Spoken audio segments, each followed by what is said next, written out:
The inclusion of North Carolina in the NCAA men's basketball tournament has sparked a wave of controversy, with many questioning the fairness of the selection process. The situation took center stage after the selection committee revealed that the University of North Carolina, despite a dismal 1-12 record against high-ranking Quad 1 teams, was chosen to participate in the tournament. This decision has left fans, players, and officials of West Virginia, who were just on the outside looking in, feeling frustrated and questioning the integrity of the process. West Virginia, which had an impressive record, including victories over some of the toughest teams in the country like Gonzaga, Arizona, Kansas, and Iowa State, found itself excluded from the tournament despite such accomplishments. Instead, it was North Carolina, with just one win over a team that was tournament caliber, UCLA, in December, that made the cut. The timing of the decision, coming on the heels of Sunday night's announcement, seemed particularly galling to those associated with West Virginia, who felt that their team had done enough to earn a spot in the field. To make matters worse, the athletics director of North Carolina, Bubba Cunningham, serves as the chairman of the selection committee. This added another layer of tension to the situation. While Cunningham had recused himself from voting on his own team's inclusion, the mere presence of a figure so closely tied to one of the teams under consideration left many wondering whether there was a conflict of interest at play.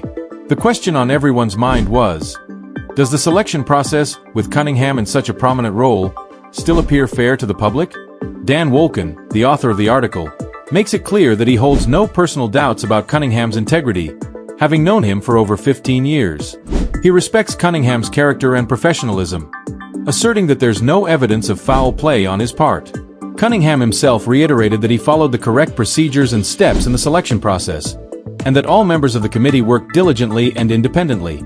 However, Wolken argues that regardless of whether the process was fair or not, the optics of the situation are problematic. He questions whether this model of having athletics directors and conference commissioners make the final decisions is still viable in today's high-stakes college sports environment. The immense media attention and financial stakes surrounding these decisions have made the process vulnerable to public skepticism, regardless of how, by the book, it may have been. With teams, conferences, and even entire schools depending on their inclusion in the tournament for financial survival, the perception of fairness is just as important as the reality of the selection itself. While there were certainly valid arguments for North Carolina's inclusion in the tournament, including strong rankings and predictive metrics like KenPoem.com, their overall performance throughout the season left much to be desired. Their win-loss record against top-tier teams was underwhelming, and they failed to capitalize on opportunities against other NCAA quality opponents in their conference, such as Duke and Louisville. By contrast, West Virginia's resume included multiple wins over top teams but still found itself left out due to a poor showing in the Big 12 tournament, including a stunning loss to a Colorado team that finished with a losing record. Ultimately, the author acknowledges that the decision to include North Carolina in the tournament is not a clear-cut case of a team being snubbed for an undeserving one. The process of selecting teams for the NCAA tournament is always complicated, and the teams involved in these bubble discussions often have less than ideal resumes.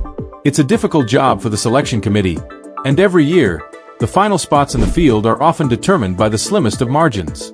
However, the controversy here is more about the appearance of impropriety. With Cunningham's involvement in the process, it's easy for critics to speculate that North Carolina's inclusion was more about their reputation and the power dynamics within college basketball than about objective criteria. This raises questions about the broader structure of the selection process and whether it's time for a change. The article also touches on the broader issues with the current model, which has been in place for decades. Historically, the selection committee has been composed of athletics directors and conference commissioners because it was believed that they would bring a level of professionalism and accountability to the process. But in today's landscape of hyper-competitive college sports, where the financial implications of tournament inclusion are so enormous, the model seems outdated. With so much media attention on the process, it's difficult to ensure that every decision is made with complete objectivity, and even the most well-intentioned decisions are often questioned by the public. In the end, while Cunningham and the rest of the committee may have followed the proper procedures, the situation leaves a bad taste in many people's mouths. Even a perfectly executed decision can feel like a conflict of interest when there is such a clear potential for bias, and that perception can undermine the credibility of the entire selection process. This situation serves as a reminder that, in the modern era, the selection process needs to be transparent, independent, and free from any hint of favoritism or undue influence.